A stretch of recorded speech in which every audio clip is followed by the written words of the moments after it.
베트남 보건부가 9월달부터 시행 예정인 의료기기 공공입찰 규정에서 한국산 의료기기를 미국, 유럽, 일본, 호주 등보다 낮은 등급을 매기면서 베트남 수출에 빨간불이 켜졌습니다. 한국의료기기공업협동조합은 최근 베트남 정부가 9월부터 시행 예정인 의료기기 공공입찰에 관한 규정을 발표했다고 밝혔는데요. 베트남 정부는 의료기기 제조국에 따라 의료기기를 6개의 등급으로 구분해 적용한다고 하는데요. 유럽, 미국, 일본, 호주, 캐나다의 의료기기를 조건에 따라 1에서 4그룹으로 구분된 반면 대부분의 한국산 의료기기는 6그룹으로 분류되었습니다. 베트남은 대부분의 의료기기를 수입에 의존하고 있으며 2019년 기준 한국산 의료기기는 1억 달러가량 우리나라 돈으로 약 1,180억 원을 수입했습니다. 한국 의료기기 산업에서 베트남은 7번째 수출국이며 전년 대비 28%가 성장한 유망 수출 나라입니다. 베트남 병원의 86%를 차지하는 공공병원 입찰 규정 변경으로 우리 기업의 타격이 불가피함에 따라 조합은 피해 최소화를 위해 정부 부처, 유관기관, 수출기업, 조합 베트남 센터 등과의 공조를 통해 대책을 마련할 예정이라고 합니다. 조합 이사장은 입찰 등급제로 인해 우리 기업의 수출에 적지 않은 타격이 예상된다며 조합은 관계 부처와의 협력을 바탕으로 가능한 모든 채널을 동원해 한국 의료기기 등급 상향을 위하여 최선의 노력을 다하겠다고 전했습니다. 이렇게 한국에 뒤끝 장렬했던 베트남에도 발등에 불이 떨어졌습니다. 그건 바로 도널드 트럼프 미국 행정부는 베트남이 지난해 의도적으로 미국 달러와 대비 자국 베트남 동화 가치를 평가절하했다고 판단했습니다.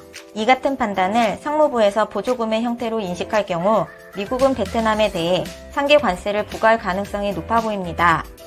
25일 로이터 통신에 따르면 미 재무부는 베트남이 지난 2019년에 달러 대비 동 가치를 4.7% 절하했다고 판단했고 상무부에 전달했습니다.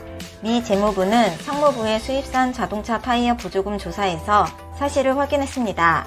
상무부는 지난 6월 한국과 베트남, 태국, 대만 수입 자동차 타이어에 대한 불공정 보조금 조사에 착수했는데 이에 대해 미국 재무부는 베트남 정부의 환율에 대한 관여 행위가 통화가치 평가 절하에 영향을 끼쳤다는 결론을 내렸습니다.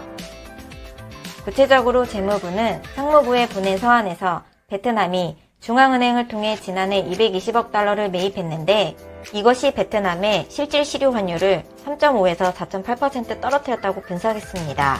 이에 지난해 달러 대비 베트남 동화의 명목 환율은 23,224동으로 균형 실질 환율 수준보다 약 1,090동 낮았다는 것입니다. 이는 미국 상무부가 지난 4월 고의적인 통화가치 평가 절하를 불법 보조금의 한 형태로 간주하고 이에 대해서 상계 관세를 부과하는 새로운 법규를 마련하고 나온 첫 고의적인 통화가치 평가 절하 판정입니다. 이에 따라 미국이 베트남산 수입품에 대해 상계 관세를 부과할 수 있다는 관측이 나왔습니다. 이날 월스트리트 저널은 만일 미국이 상계 관세를 부과하기로 한다면 그 범위는 한정적일 것이라며 베트남산 승용차와 경트럭 타이어에 대해서만 관세를 매기게 될 것이라고 내다봤습니다. 미국이 지난해 수입한 베트남산 타이어는 4억 7천만 달러로 그해 전체 베트남산 수입의 불과 약 1% 수준이라고 합니다. 그러나 일부 전문가들은 이번 평가로 베트남이 환율 조작국으로 지정될 수 있다고 주장합니다. 지난해 타이어 수출 보조금으로 혜택을 누렸다는 것은 다른 상품들도 보조금을 지급했을 가능성이 있기 때문입니다. 이에 대한 폭넓은 조사가 진행된다면 현재 환율 조작 관찰 대상국인 베트남이 환율 조작국으로 지정될 수 있다는 분석입니다. 로이터 통신은 아직까지는 재무부의 환율 조작국 지정 기준에 못 미치고 있고 통상적으로 조작국 지정 전에 스티븐 무누신 재무장관은 베트남 측과 개선 방향을 논의 후에 이루어져야 해 당장은 그 가능성을 낮게 점쳤습니다. 재무부의 반기 환율 보고서는 C19 대유행에 지연되고 있습니다.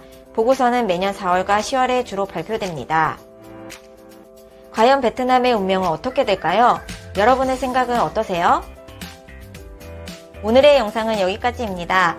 오늘 저와 함께한 시사데이트 어떠셨나요? 다음 이 시간에 다시 만나요!